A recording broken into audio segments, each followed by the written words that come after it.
Good morning guys, no? Happy Sunday everyone. Nandito na ako sa kusina, ang aga-aga ko dito kasi. Good morning guys, nandito na ako sa kusina ngayon kasi ang aga-aga kong pumapasok. Kasi ang tradisyon nga, may tradisyon sila na ganito nga year, ganito nga month, para magbigay ng mga pagkain at magdasal-dasal sila ng mga kapwa nila na mga babae. Walang lalaki, babae lang. So, ito yung lulutuin ko. Ito, ang daming mga lulutuin ngayon, no? 6 cup of rice, 5 cup of rice, 5 cup of rice, 6 cup of rice, 7 cup of rice. So, ito yung mga kaldero na gagamitin ko ngayon. Ang dami-dami nila, no? Yan. 1, 2, 3. Hindi pa kasali sa amin ngayon sa pagkain. So, gagawa tayo ng maraming mga maraming pagkain para ipamigay nila sa mga kapwa nila. So, kahapon, nagluluto na naman ako na sweet. Ito. Yun. Hindi ko alam kung anong tawag to. Kung sa atin, hindi ko po din alam. Parang yema siguro. Ganon. So, yan lang, no? At, mag-prepare na po ako para po ko na ang mga lulutuin ko. Pero, siguro, magbabalot ako mamaya. Pag magluto ako ng nakakayukay sa kaldero, doon sa kalayo, hindi yan pwede kasi nakatingin yun ang amo ko dito.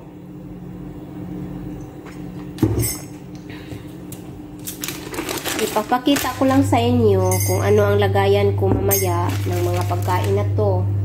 Kasi alam ko babalot ko to mamaya. No?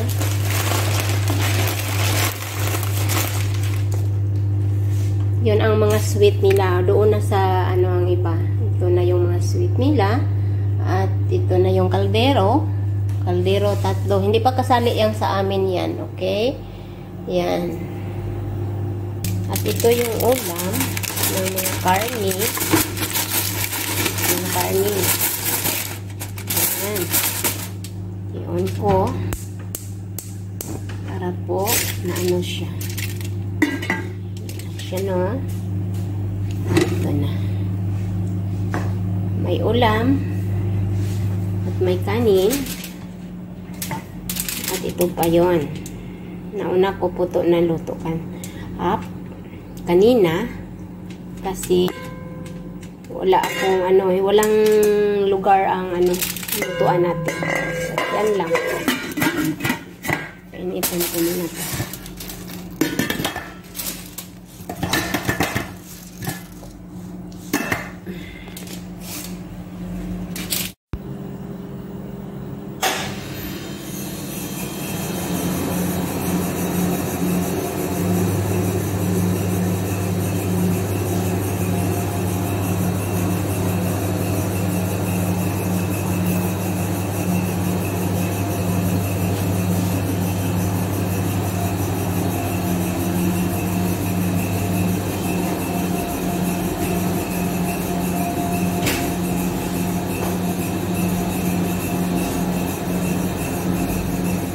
Daming lulutuin.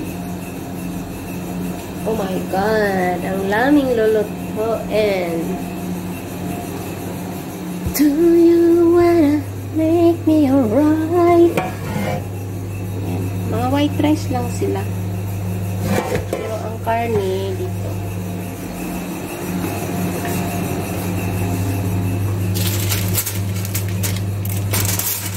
Init ko yung karne ko kasi sisibo-sibo pa siya. Luto na ang ating rice na isa. Hindi pa. Rice na to. Serve na to mamaya. Ang ating lulutuin.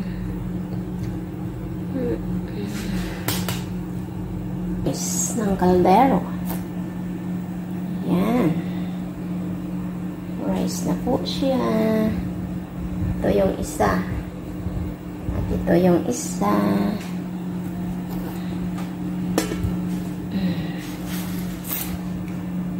At ito yung isa.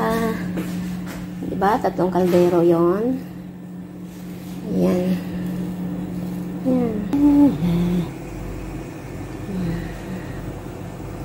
Yan na po siya.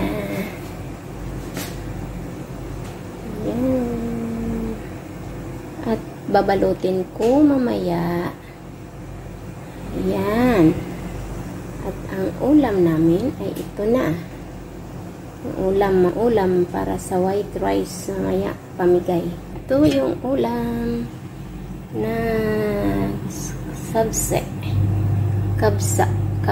Sana sabse. Ito siya, no?